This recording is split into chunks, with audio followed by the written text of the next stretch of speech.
अब हम एक थ्योरम देखेंगे। थ्योरम ये है, the tangent at any point of a circle is perpendicular to the radius through the point of contact. यानी थ्योरम ये कह रही है कि जो रेडियस होती है वो हमेशा टेंजेंट पे परपेंडिकुलर रहती है, लेकिन पॉइंट ऑफ कांटेक्ट पे, पॉइंट ऑफ कांटेक्ट क्या होता है, जिस पॉइंट पर सर्कल को हमारी जो टेंजेंट टच करती है उसे हम पॉइंट ऑफ कांटेक्ट बोलते हैं। जैसे एक्स वाई हमारी टेंजेंट पॉइंट पी पे सर्कल को टच कर रही है, तो जो पॉइंट पी हमारा जो हो गया ये पॉइंट ऑफ कांटेक्ट हो गया। तो एट पॉइंट ऑफ कांटेक्ट पे रेडियस और टेंजेंट हमेशा आपस में परपेंडिकुलर होते हैं। अब इसे हमें प्रूफ करना है, तो जब भी थ्योरम प्रूफ करने के लिए आता है तो सबसे पहले हम नोट करते हैं गिवन। सबसे पहले हम थ्योरम लिख लेंगे, थ्योरम के नीचे जो थ्योरम का स्टेटमेंट है वो लिख लेंगे। उसके बाद हम क्या करेंगे, गिवन नोट करेंगे, जो भी गिवन रहेगा, गिवन जो हमें प्रूफ करना, जो गिवन इसमें रहेगा उसे हम नोट कर लेंगे। फिर जो हमें प्रूफ करना है टू प्रूफ में उसे हम लिखेंगे। जैसे हमारा गिवन में क्या है, सर्कल गिवन है जिसका सेंटर ओ है, ओपी रेडियस और एक्स वाई टेंजेंट है, ये हमारा इतना गिवन है और हमें यही प्रूफ करना है कि ओपी जो है एक्स वाई पे परपेंडिकुलर है। तो गिवन में हम अपने से लिख लें कि a circle with centre O and radius OP, OP हमारी रेडियस है, एट टेंजेंट एक्स वाई, एक टेंजेंट है X Y at point P पे टेंजेंट है। अब हमें प्रूफ क्या करना है, तो हम लिख लेंगे to prove OP is perpendicular to X Y, OP जो है एक्स वाई के परपेंडिकुलर है, ये हमें प्रूफ करना है। अब कंस्ट्रक्शन, अगर हमें थ्योरम में अगर कंस्ट्रक्शन की ज़रूरत पड़ रही है, यानी कोई अपने से ड्रा वगैरह करने की ज़रूरत पड़ रही है, तो उसे हम कंस्ट्रक्शन की हेडिंग डाल के लिख लेंगे। जैसे यहाँ पे हम एक पॉइंट अपने से लिए, पॉइंट क्यू लिए हैं, फिर इसे पॉइंट ओ से हम ज्वाइन कर दिए, मीन सेंटर से ज्वाइन कर दिए, जो सर्कल को पॉइंट एम पे कट कर रहा है। तो ये हम कंस्ट्रक्शन में लिख सकते हैं कि take a point Q on X Y join O Q को फिर ज्वाइन कर दिया विच कट से सर्कल एट एम, जो सर्कल को पॉइंट एम पे कट कर रहा है। ये हमारा कंस्ट्रक्शन हो गया। अब हम प्रूफ देखेंगे, अब हेडिंग डालेंगे प्रूफ। अब प्रूफ इतना तो हम नोट कर लिए जो हम अपने से जो गिवन था ये, फिर टू प्रूफ, उसके बाद कंस्ट्रक्शन में जो हम ड्रा वगैरह किए थे। अब प्रूफ में हम मेन अपना स्टेटमेंट लिखेंगे कि कैसे हम इसका प्रूफ करते हैं। अब प्रूफ में हम देख रहे हैं OM और OQ, तो OM हम देख रहे हैं जो OM है OQ से छोटी है, क्योंकि जो पॉइंट Q है M से इधर है, तो OM जो लाइन होगी वो हमेशा OQ से छोटी होगी। So we can write OM is smaller than OQ। अब OM की जगह OP is smaller than OQ, क्यों, क्योंकि OP is equal to OM। अब ये जो OP है और ये OM है ये दोनों इक्वल होंगी, क्यों, क्योंकि रेडियाई ऑफ सेम सर्कल, हम जानते हैं कि सेम सर्कल की रेडियस आपस में इक्वल होती है। OP भी हमारी रेडियस है, OM भी हमारी रेडियस है। So we can write OM की जगह हम OP लिख सकते हैं। So OP is smaller than OQ। इसी तरह यहाँ पे हम देख रहे हैं कि OP जो है OQ से स्मॉलर हो गई। अब हम ये पॉइंट P को छोड़कर हम जितने भी पॉइंट लेंगे लाइन XY पे, वो सारे पॉइंट इस सरकमफेरेंस जो सर्कल की बाउंड्री है उसके इधर ही आएंगे। जैसे यहाँ पे कोई पॉइंट लेंगे वो भी बाउंड्री सीधर रहेगा, यहाँ पे कोई लेंगे वो भी बाउंड्री सीधर ही रहेगा। तो पॉइंट P को छोड़कर हम जितने भी पॉइंट लेंगे सारे पॉइंट बाउंड्री के बाहर दिखाई देंगे, बाउंड्री के बाहर रहेंगे। सर्कल का जो सरकमफेरेंस है, यहाँ पे ये बाउंड्री है, इससे बाहर रहेंगे, तो वह हर कंडीशन में OP से बड़े होंगे, OP से हमेशा बड़े होंगे। यानी हम कह सकते हैं सो OP इज द, एक ही को हमें से इंडिकेट दिखा देंगे।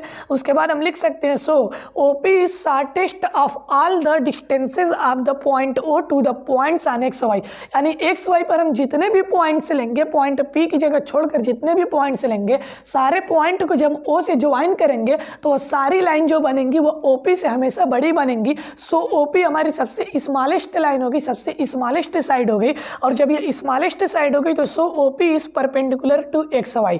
ये कैसे, क्यों OP XY के परपेंडिकुलर हो गई, क्योंकि हम जानते हैं कि अगर कोई पॉइंट हम लिए, कोई भी पॉइंट और कोई लाइन है, तो इस पॉइंट से हम जितने भी लाइन ड्रा करते हैं, कोई भी लाइन ड्रा करें, तो इसमें जो सबसे छोटी लाइन होती है वो हमेशा परपेंडिकुलर होती है।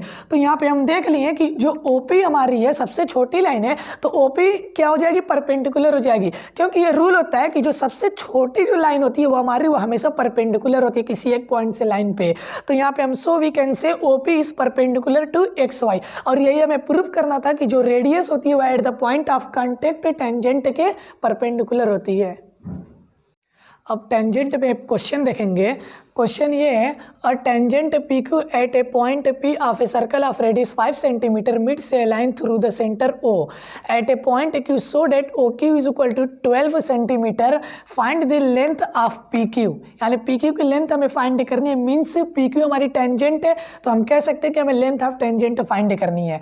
अब इसमें फिगर नहीं गिवन है, तो हम सबसे पहले फिगर बनाएंगे। एक फिगर बनानी है जिसका सेंटर हम O ले लिए और PQ एक टेंजेंट ड्रा कर लिए, और PQ हम टेंजेंट इसलिए इस तरह हम ड्रा ड्रा किए कि जो हमारा पॉइंट P है ये पॉइंट ऑफ कांटेक्ट बने, क्योंकि P पे हमारी वो रेडियस भी है P Q of a at P point P of a circle, यानी पॉइंट पी पे टेंजेंट हम सर्कल के ड्रा कर रहे हैं तो पॉइंट पी हमारा क्या हो जाएगा, पॉइंट ऑफ कांटेक्ट भी हो जाएगा। अब ओ पी हमारी रेडियस है और पी क्यू जो हमारी टेंजेंट है। अब क्या कर रहे हैं कि एक लाइन हम ड्रा की है जो पॉइंट ओ यानी सेंटर ओ और पॉइंट क्यू को मीट कर रही है, तो ओ क्यू एक लाइन हम ड्रा कर ली है। यही ओ क्यू हमारी 12 सेंटीमीटर दिया है और ओ पी तो रेडियस हो गई तो ये 5 सेंटीमीटर दिया है, हमें पी क्यू फाइंड करना है। तो अब हम नोट कर लेंगे ओ पी सॉल्यूशन में OP equal to 5 centimetre, OQ equal to 12 centimetre, PQ हमें फाइंड करना है, PQ means length of tangent हमें फाइंड करना है। फिगर भी हम बना लेंगे। Now OQ square is equal to OP square plus PQ square क्यों हम लिए, क्योंकि हम जानते हैं कि जो टेंजेंट होती है वो रेडियस पे हमेशा परपेंडिकुलर होती है at the point of contact. ये हम जो टेंजेंट है, टेंजेंट PQ है और OP रेडियस है, तो ये दोनों आपस में क्या होंगे, हमेशा परपेंडिकुलर होंगी। जब ये परपेंडिकुलर होंगे तो मीन्स ये 90 डिग्री का एंगल हुआ। जब ये 90 डिग्री का एंगल हुआ तो जो हमारा ट्रायंगल OPQ है ये राइट एंगल ट्रायंगल हो गया। और हम जानते हैं कि राइट एंगल ट्रायंगल में हमारी एक थ्योरम आती है जिसे हम पाइथागोरस थ्योरम बोलते हैं, उसे हम यूज कर सकते हैं। पाइथागोरस थ्योरम क्या हमारी होती थी, हाइपोटेनस का square is equal to perpendicular square plus base square. तो OPQ में हम देख रहे हैं हमारा हाइपोटेनस OQ है, क्योंकि 90 डिग्री के अपोजिट वाली साइड है तो ये हाइपोटेनस हो गई, हाइपोटेनस OQ है तो OQ स्क्वायर मीन्स हाइपोटेनस का square is equal to perpendicular square OP square plus base square plus PQ square. ये पाइथागोरस थ्योरम से हम लिया गया। हम चाहेंगे तो यहाँ पे लिख सकते हैं ब्रैकेट में बाय पाइथागोरस थ्योरम और यूजिंग पाइथागोरस थ्योरम। अब OQ हमारा 12 दिया है तो 12 का स्क्वायर हो जाएगा is equal to OP 5 given है तो OP की जगह 5 हो जाएगा, स्क्वायर प्लस है प्लस PQ स्क्वायर, हमें PQ फाइंड करना है। अब इसे ही सॉल्व करके हम PQ फाइंड कर लेंगे। 12 का स्क्वायर 144 इज इक्वल टू 5 का स्क्वायर 25 प्लस है प्लस PQ स्क्वायर। 25 प्लस में जब ट्रांसफर करेंगे निगेटिव हो जाएगा, 144 minus 25 is equal to PQ square. 144 में से 25 हम माइनस करेंगे 119 आएगा is equal to PQ square. इसको हम ऐसे भी लिख सकते हैं और PQ square is equal to 119। अब इधर C स्क्वायर जब हटाएंगे तो उधर अंडर रूट में हो जाएगा, क्योंकि स्क्वायर का ट्रांसफर हमेशा अंडर रूट में होता है। So PQ is equal to under root 119 centimetre, ये हमारा आंसर है।